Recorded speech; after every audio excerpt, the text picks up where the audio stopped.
দেশে আসা আইফোন প্রায় নকল হয়, তাই সরাসরি বিদেশ গিয়ে চোখে দেখে পরখ করে আইফোন কিনবে। কী সৌভাগ্য তার! নিজের টাকায় শখের জিনিস কেনার মতো সুখ পৃথিবীতে আছে নাকি? না, নেই তো। এই সুখ আনন্দিত, নিষ্কলঙ্ক। বাস্তব সত্য হলো, টাকা থাকলে সবাই উড়ে উড়ে ভালোবাসতে আসে, আদর করে, কিছু হলে বলার আগে কিলকিল করে যত্ন করে আসে। আর যার টাকা নেই তার সম্মানের পরত একদম শূন্যের কোঠায়। গুরুতর কিছু হলেও গুরুত্ব মিলে না, যত্ন মিলে না। এই বাড়িতে জলজন্ত উদাহরণ হিসেবে তার কথা খানায় ধরা যাক। যার টাকা নেই, ছোটোখাটো ইনকামের সোর্সও নেই, এজন্য কেউ দেখতেও পারে না, ভালোবাসে না। মাসে মাসে মোটা টাকা কামানো ঘাওড়া শুদ্ধই সবার চোখের মনে। কয়লার খনি, ওই সামান্য জ্বর এলেও সবাই তাকে আদরে আদরে গদগদ করে মাথায় তুলে রাখে, অথচ তার বেলায় যেন লবডঙ্গা। অন্যকে কী বা বলবে, নিজের আপন মায়েরই তো কোনো পাত্তা নেই, গুরুত্ব নেই। থাক, লাগবে না কারো পাত্তা, লাগবে না। পায়ের ব্যথায় মরে ভূত হয়ে এখানে এইভাবে পড়ে থাকুক, আর সবাই শুদ্ধ পুরুষকে নিয়ে ভালো থাকুক। এমন মন গড়া অভিযোগ করতে করতেই শীতল এক পর্যায়ে ঘুমিয়ে গেল। তবে তার অজানায় রয়ে গেল, সে ঘুমানোর পর তার মা, বড় মা এসে পায়ের ব্যথা কমানো স্প্রে করেছে, ঠিকঠাক শুয়ে গায়ে চাদর টেনে দিয়েছে। পাগল মেয়েটা কত শত অভিযোগ করলো, অথচ এটাও অজ্ঞতাও রইল। তার মা পায়ের কালশিটে দেখে ছলছল চোখে তাকিয়ে আলতো করে হাত বুলিয়েছেন স্নেহ মাখা স্পর্শে, কপালে আদর এঁকে অশ্রু ভেজা চোখ মুছে দিয়েছেন মমতা মাখা আঁচলে। আর বড় মা ওর পায়ের অবস্থা দেখে শুদ্ধকে আরেক দফা ঝেড়েছে। সময় তখন দুপুর 1:48। এমন সময় চৌধুরী নিবাসের কর্তারা বাসাতে থাকে না বললেই চলে। অফিস থেকে বাসায় ফিরে লাঞ্চ ছাড়া সম্ভব হয়ে ওঠে না। ব্যস্ততা থাকে, কখনো মিটিং থাকে, হিসেব নিকেশের ব্যাপার থাকে, মোদ্দা কথা সময়ের সঙ্গেও পেরে ওঠা মুশকিল হয়ে দাঁড়ায়। কিন্তু শারাফত ও সাফওয়ান চৌধুরীর ছোট ভাই শাহাদাত চৌধুরী ছুটিতে এলেন, 3 ভাই একসঙ্গেই খেতে বসে। তখন যত ব্যস্ততাই থাকুক, 3 বেলা একসঙ্গে এক টেবিলে খেতে ঠিকই সময় বের করে নেন। তখন ভাইয়ের থেকে কাজকে গুরুত্বপূর্ণ মনেই হয় না, কারণ শাহাদাত চৌধুরী বাড়ির বাইরে থাকেন। দিনের পর দিন, মাসের পর মাস একা একা খান, পরিবারকে কাছে পান না, সময় দিতে পারে না। ওনার নিশ্চয়ই পরিবারের সবার সঙ্গে সময় কাটাতে খুব ইচ্ছে করে, গল্পের পসরা খুলে খাওয়ার পর্ব সারতে ইচ্ছে করে। তাছাড়া এক টেবিলে খেতে বসলে কত কথা হয়, কত মজা হয়, রাগ অভিমান, দুষ্টুমি, খুনসুটি সবই হয়। আর এগুলো বন্ধনকে আরও দৃঢ় করে, সম্পর্ককে মজবুত করে। ছোট ভাইয়ের দিকটা মাথায় রেখে শারাফত চৌধুরী আদেশে যে কটা দিন উনি বাড়িতে থাকেন, সবাই খাওয়ার সময় ঠিক সময়ে পৌঁছে যায়। নিয়ম অনুযায়ী আজও সবাই একে একে খাওয়ার টেবিলে এসে হাজির হয়, অথচ সবার মধ্যে শীতল অনুপস্থিত। তার কথা জিজ্ঞাসা করায় সকলের মুখ চাওয়াচাই করে, কেউ জানে না তার কথা। সকালের পর থেকে তাকে নিচে দেখা যায়নি, রুম থেকেও বের হয়নি, এমনকি সকালেও খায়নি। কথাটা শুনে শারাফত চৌধুরী নিজেই গেলেন অভিমানী মেয়েটার রাগ ভাঙাতে। উনি না গেলে তাকে কেউ আনতেও পারবে না, এ কথাটা কারোই অজানা নয়।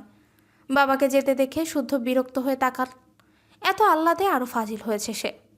শাসনই একটা মেরেছে তো কি না, তাতে না খেয়ে কেঁদে একটা কিনা মেরেছে, তাতেই না খেয়ে না কেঁদে কেটে ঢঙের পসরা খুলে বসেছে। বাবা গেল, এরপরও যদি না আসে তাহলে আরেক দফা মার হবে তার। সকালে চালাকাট দিয়ে দিয়েছে, এবার হাতই যথেষ্ট। থাপ্পড়ে মারির দাঁত যদি না নাড়িয়েছে, তার নামও সোয়াইব চৌধুরী শুদ্ধ নয়। এদিকে ক্ষুধার চোটে শীতলের সাধের ঘুম ভেঙে অনেক আগেই গেছে, কিন্তু মনে জেদ পুষে উঠছে না, খেতেও যাচ্ছে না, খালি এপাশ ওপাশ করে সময় কাটাচ্ছে। ফোনটাও তো নেই যে স্বর্ণ আপুকে ফোন করে বলবে চুপি চুপি কোনো খাবার দিয়ে যেতে। তার রাগের আবার আরেক জ্বালা, মানুষের রাগ উঠলে নাকি ক্ষুধা মন্দা হারিয়ে যায়, আর তার পেটে রাক্ষসী ক্ষুধা এসে হাজির হয়, ইচ্ছে করে দুনিয়া শুদ্ধ খেয়ে ফেলতে। এ কথা কোনো কথা?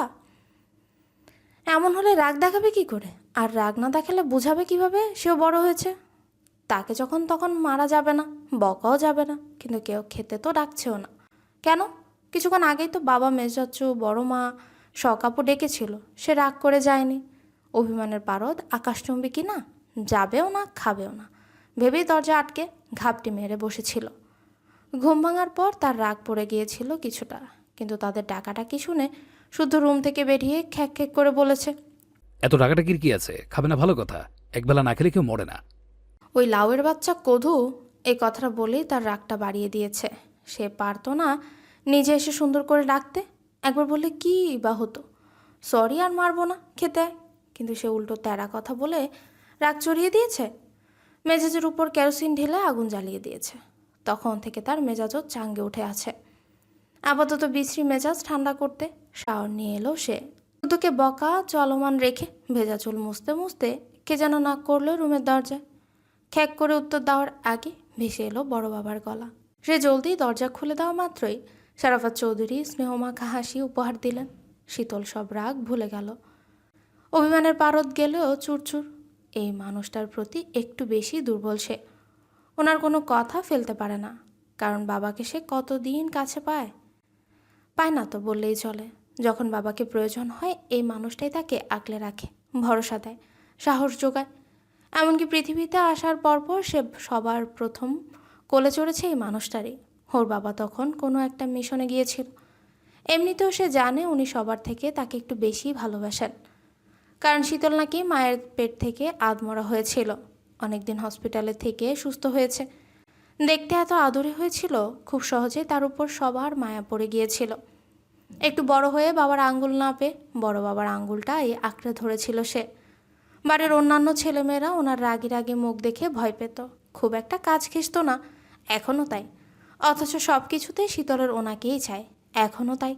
রুমের দরজায় বড় বাবাকে দেখে কিছু বলতে হলো না, সে বিনা বাক্যে নিচে নেমে এলো। চেয়ার টেনেও খেতে বসলো। আজ দুপুরে স্পেশাল আইটেম সর্ষে ইলিশ, অন্যান্য পদও আছে। অ্যালার্জিজনিত সমস্যার কারণে শুদ্ধ ইলিশ খায় না, তাই শুধু তার জন্য সীতারা হাতের স্পেশাল ডিম ভুনা। শীতলও জানে ডিম ভুনা শুদ্ধের জন্য, তবুও সে ভাত নিয়ে ডিমটাও পাতে তুলে নিল। কেউ যেন ফেরত দেওয়ার কথা বলতে না পারে, তাই ডিমটায় আগে মুখে পুড়ে নিল। বলা বাহুল্য সেইভাবে মনের রাগ মিটালো। মেয়ের ছেলে মানুষই দেখে সিমিন দাঁতের দাঁত চেপে বলল, এ কি, তুই শুদ্ধ ডিম খেয়ে নিলি কেন? ডিমের গায়ে কারো নামধাম লেখা দেখলাম না তো, আমি কি জানবো এটা কার ডিম? মুরগির ভেবেই তো খেলাম। কথাটা বলে সে সরাসরি শুদ্ধের দিকে তাকালো। তারপর জিজ্ঞেস করলো, শুদ্ধ ভাই, এটা আপনার ডিম? শুদ্ধ একেবারে নিশ্চুপ। বড়রা শুনেও না শোনার ভান করে খেতে ব্যস্ত। তবে স্বর্ণ আর শখ একে অপরের মুখ চাওয়া করলো। মার খেয়েও দুষ্টমি কমেনি এই পাজিমের। এখন যদি শুদ্ধ ভাই উঠে চটাস করে থাপ্পড় দেয় তখন কি হবে? দুটো মার খেয়ে তো সকাল থেকে বিছানাগত হয়ে পড়েছিল, আরেক চোট খেলে তো দু চোখে সর্ষে ফুল দেখবে। তাছাড়া কেউ যদি বারবার যেচে নিজের পায়ে কুড়াল মারতে চায় তাহলে কী বা করার? অথচ শীতলের কথা শুনে শারাফাত চৌধুরী মুখ টিপে হাসেন। তবে সেই হাসিটা ঠোঁটে কোণে অদৃশ্য রয়ে গেল। কথায় বলে, হাতের গায়ে শক্তি বেশি হলেও পিঁপড়ের কম যায় না। সেও মরার আগ পর্যন্ত দাঁত বসিয়ে কামড়ে ধরে থাকে।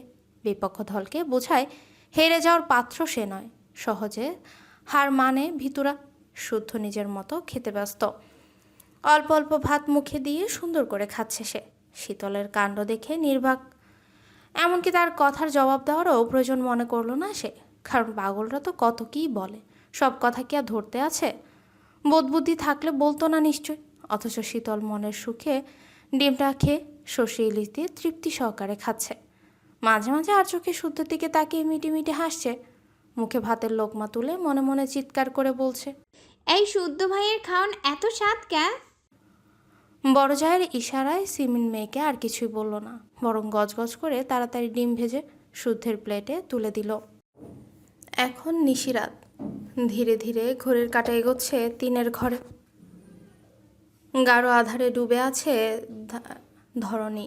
আকাশে উঠেছে মস্ত বড় পূর্ণিমা চাঁদ। বইছে মৃদু বাতাস। আশেপাশে কোথাও একদল কুকুর ডাকছে নিজস্ব স্বরে। দু একটা জোনাকির দেখা মিলেছে অধূরে ঝোপে। তারাও নিজস্ব আলো জ্বলিয়ে উড়ে উড়ে ঘুরে ঘুরে বেড়াচ্ছে স্বাধীন মনে। থেমে থেমে ঝিঝি পোকাও তাল মেলাচ্ছে অদ্ভুত স্বরে। ঠিক সেই মুহূর্তে বাসা থেকে বেরিয়ে এলো শখ আর স্বর্ণ। হাঁটছে ধীর গতিতে, ভয়ে এদিক ওদিক তাকাচ্ছে সতর্ক দৃষ্টিতে। তাদের থেকে মাত্র কয়েক হাত দূরে অন্ধকারে দাঁড়িয়ে আছে একটা পুরুষ অভয়। দারোয়ান কাকাকে দেখা যাচ্ছে না, বেঘরে ঘুমোচ্ছে বোধহয়। আর একটু সামনে গিয়ে কাঙ্ক্ষিত ব্যক্তির দেখা পেয়ে দ্রুত এগিয়ে গেল তারা। আর্তনাদ করে জাপটে ধরল সেই আগন্তুককে।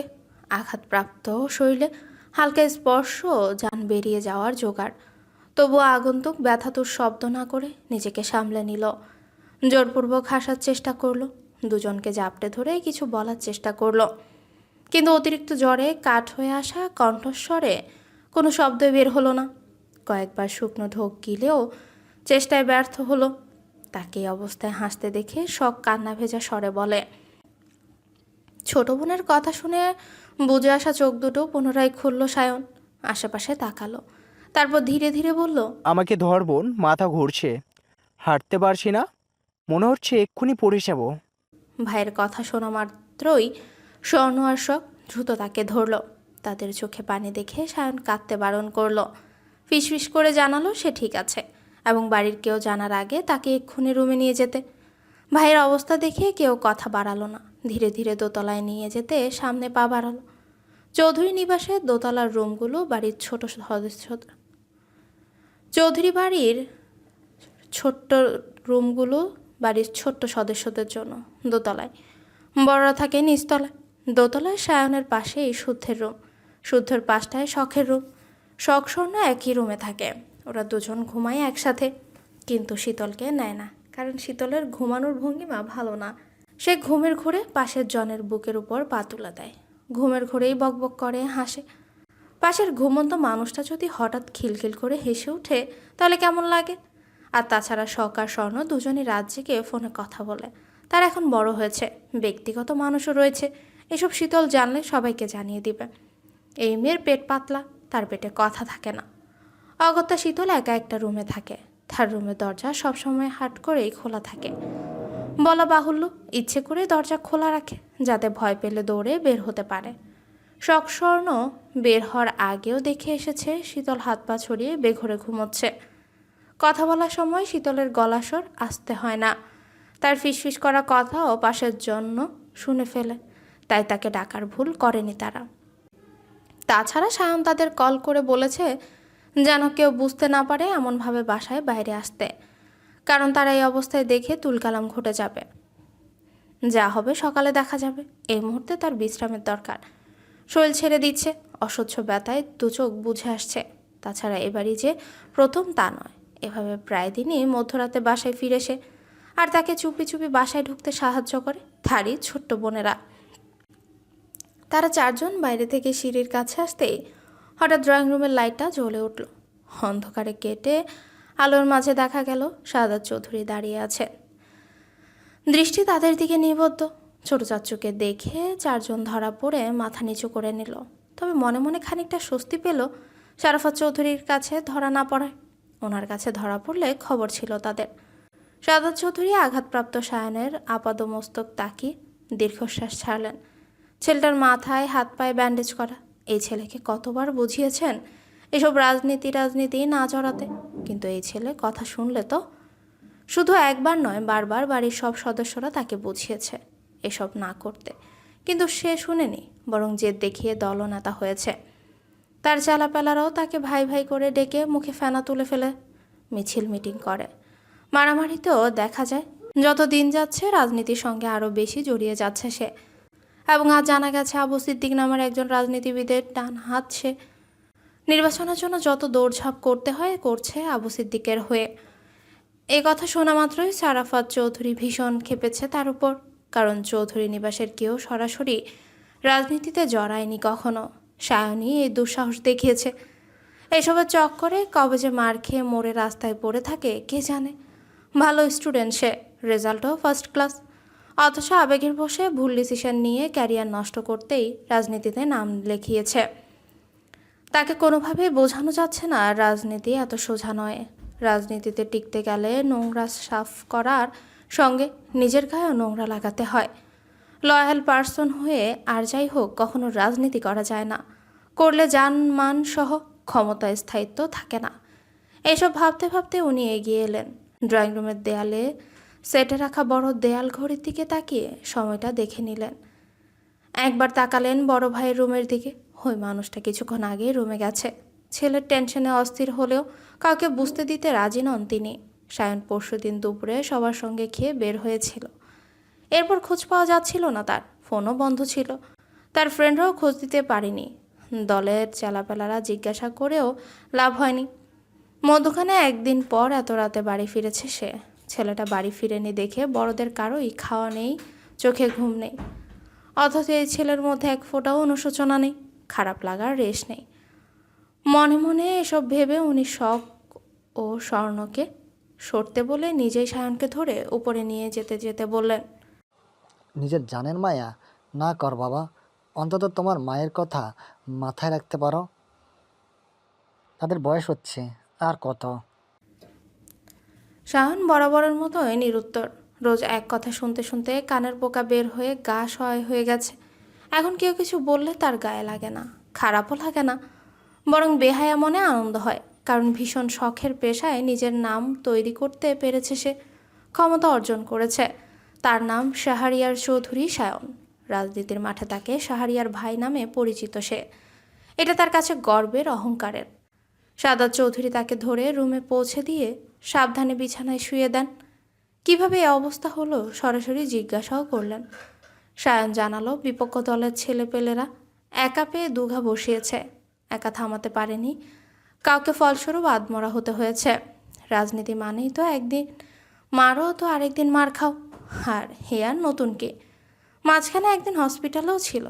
বাসায় জানলে দুশ্চিন্তা করবে, তাই কাউকে জানায়নি সে। ফোনটাও হারিয়ে গেছে বিদায় কাউকে জানাতেও পারেনি। দুশ্চিন্তার কারণ নেই, সে একদম ঠিক আছে। একের পর এক সায়নের দুর্বল যুক্তি শুনে সাদাত চৌধুরী শুধুই শুনেন, তারপর কিছু লাগবে কিনা জানতে চাইলেন। সায়ন বালিশে মাথা রেখে নাবোধক মাথা নাড়লেও মনে মনে ঠিকই বলল, ছোটবেলার মতো প্যান্ট খুলে আমাকে হিসু করে আনো চাচ্ছ, বড্ড চাপে আসে। এখন বড় হয়েছে, কথা কি আর মুখে বলা যায়? তবু দু হাতে ব্যান্ডেজ দেখে সাদাত চৌধুরী নিজে থেকে জানতে চাইলেন ওয়াশরুমে যাবে কিনা। মনের কথা বুঝে ফেলায় শাওন একটু লজ্জাও পেল, তবে মুখে বলল যাবে না। কথাটা শুনে উনি চলে গেলেন। উনি যাওয়ার পরপর শখ আর স্বর্ণ খাবার হাতে রুমে ঢুকে শখ নিজের হাতে বড় ভাইকে খাইয়ে মেডিসিন খাইয়ে দিল। এদিকে খাওয়ার পরপর ওয়াশরুমে যাওয়ার চাপ বেড়েছে। ছোট বোনদেরও বলতে পারছে না ওয়াশরুমে নিয়ে যাওয়ার কথা। যতই হোক বোন তো। এদিকে ঘড়িতে কাটা এসেছে 3-এর ঘরে। সময় কাটছে যেন বাতাসের গতিতে। অনেক রাত হয়েছে দেখে বোনদের ঘুমোতে যেতে বলে কাঠ হয়ে পড়ে রইল সে। শখ ভাইয়ের গায়ে চাদর টেনে পা বাড়াতে সায়ন চোখ বন্ধ করা অবস্থায় বলল, শুদ্ধ কি বাসায় আছে নাকি চলে গিয়েছে? ওকে ডেকে দিয়ে যা, আসতে ডাকিস, কেউ যেন না শুনে। এ কথা বলে শখ আর স্বর্ণ শুদ্ধের রুমের দরজায় নক করে। দুবার নক করতেই শুদ্ধ বেরিয়ে এলো। সম্ভবত পড়ছিল। এত রাতে দুজনকে দেখে কিছু বলার আগে স্বর্ণ জানালো সায়ন ডাকছে। এত রাতে সায়নের ডাকা মানে আহত বা হয়ে বাড়ি ফিরেছে। সে কথা না বাড়িয়ে তাদের যেতে বলে নিজেও পা বাড়ালো বড় ভাইয়ের রুমে। শুদ্ধ সায়নের রুমে গিয়ে কেবল দাঁড়াতে সায়ন তীক্ষ্ণ দৃষ্টিতে ছোট ভাইয়ের দিকে তাকালো। রাগে মুখ থমথম করছে তার। এতক্ষণ নিজেকে সামলালেও শুদ্ধকে দেখা মাত্র চরচর করে রাগ বাড়ছে। ইচ্ছে করছে নাক বরাবর ঘুষি বসিয়ে দিতে। শুদ্ধ বড় ভাইয়ের দৃষ্টির মানে বুঝেও নির্বাক। সে জানে তাকে ডাকার মূল কারণ। সে নিজেও ভাইয়ের দিক থেকে দৃষ্টি সরালো না, বরং চোখে চোখ রেখে সামনের সোফায় রাজকীয় ভঙ্গিমায় বসল। তাকে এভাবে বসতে দেখে সায়নের মেজাজ আরও বিগড়ে গেল। সে ব্যথা শরীরে চট করে উঠে বসে, তারপর রাগে ফুঁসতে ফুঁসতে বলে, যেটা করছিস ভালো হচ্ছে না, এখানেই থেমে যা। ভালো হচ্ছে না? কিসের কথা বলছি ভালো করেই জানিস। মিষ্টি কথার বাহুয়াল বাদ দিয়ে ঝেড়ে কাস। তুমি কি আমার জিএফ যে মিষ্টি বাউল ছড়াবো? কেন রে, কিছু বলো। তুই আমার পিছু পিছু কৃষ্ণনগর কেন গিয়েছিলি? শুদ্ধ সঠিক জবাবের ধারের কাছেও গেল না, বরং তেরা কণ্ঠেই তাচ্ছিল্য করে বলল, ভুল পথ ছেড়ে সঠিক পথে এসো, এতে তুমি আমি দুজনেই ভালো থাকবো। আমি সঠিক পথেই আছি। না নেই, তুমি ভুল মানুষের সঙ্গ পেয়ে ভুলকে সঠিক বলে চালিয়ে দিলে হবে না। তোমাকে আগেও বলেছি, চোখ কান খোলা রেখে আগে মানুষ চিনে পা বাড়াও। এখন তোর থেকে আমাকে মানুষ চেনা শিখতে হবে? আমি বোকা, তুই চালাক, এটাই বোঝাতে চাচ্ছিস? বোঝাতে চাচ্ছি না, সরাসরি বলছি তুমি বোকা। বোকা বলেই যে কেউ সহজে তোমার ব্রেন ওয়াশ করতে পারে। তুমি না ভেবেই ভুল মানুষকে বাঁচাতে বুলেটের সামনে বুক পেতে দাঁড়িয়ে যাও। সেই মনীয় ভাই। শুদ্ধ?